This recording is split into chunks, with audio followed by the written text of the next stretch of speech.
Fengal తుఫాన్ తీవ్ర వాయుగుండంగా బలహీనపడింది. శనివారం రాత్రి పుదుచ్చేరి సమీపంలో తీరంపైకి వచ్చి ఆదివారం మధ్యాహ్నం వరకు అక్కడే స్థిరంగా కొనసాగింది. ఆ తర్వాత తీవ్ర వాయుగుండంగా బలహీనపడింది.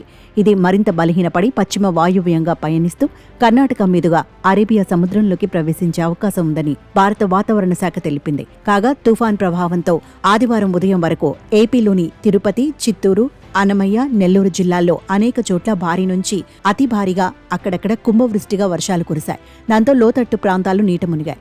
వాగులు, వంకలు పొంగి పొర్లాయి. కోస్తా, రాయలసీమల్లోని మరికొన్ని ప్రాంతాల్లో మోస్తరు నుంచి భారీ వర్షాలు కురిశాయి. వరి, పత్తి, మరికొన్ని పంటలకు నష్టం వాటిల్లింది. వచ్చే 2 రోజుల్లో ఏపీలో రాష్ట్ర వ్యాప్తంగా తేలికపాటి నుంచి మోస్తారు వర్షాలు కురుస్తాయని ఐఎండీ పేర్కొంది. అన్నమయ్య, చిత్తూరు, తిరుపతి జిల్లాల్లో కొన్ని చోట్ల భారీ వర్షాలకు అవకాశం ఉందని తెలిపింది.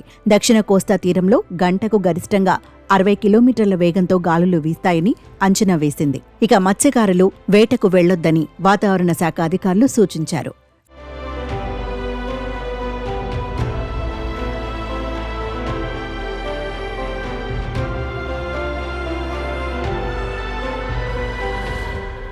ఫెంగల్ తుఫాన్ ప్రభావం తెలంగాణపైన కనిపిస్తోంది. రాష్ట్రంలో వాతావరణం ఒక్కసారిగా మారిపోయింది. రాష్ట్ర వ్యాప్తంగా చలి తీవ్రత తగ్గి పగటి ఉష్ణోగ్రతలు పెరిగాయి. వరంగల్, ములుగు, జయశంకర్, భూపాలపల్లి, భద్రాద్రి కొత్తగూడెం, ఖమ్మం, నల్గొండ, సూర్యాపేట, మహబూబాబాద్, జనగామ, హనుమకొండ జిల్లాల్లో అక్కడక్కడ వర్షాలు కురిసే అవకాశం ఉందని వాతావరణ శాఖ వెల్లడించింది.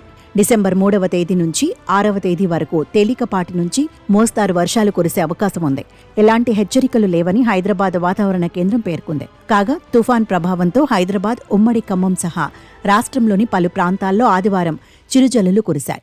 నాగర్ కర్నూలు జిల్లాలోని పద్ర మండలంలో 1.2 మిల్లీమీటర్ల వర్షపాతం నమోదైంది.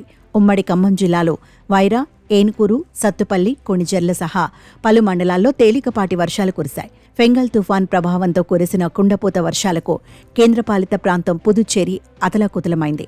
శనివారం పుదుచ్చేరి వద్ద తుఫాను తీరం దాటడంతో పెనుగాలులతో భారీగా వర్షాలు కురిసి జలదిగ్బంధంలో చిక్కుకుంది.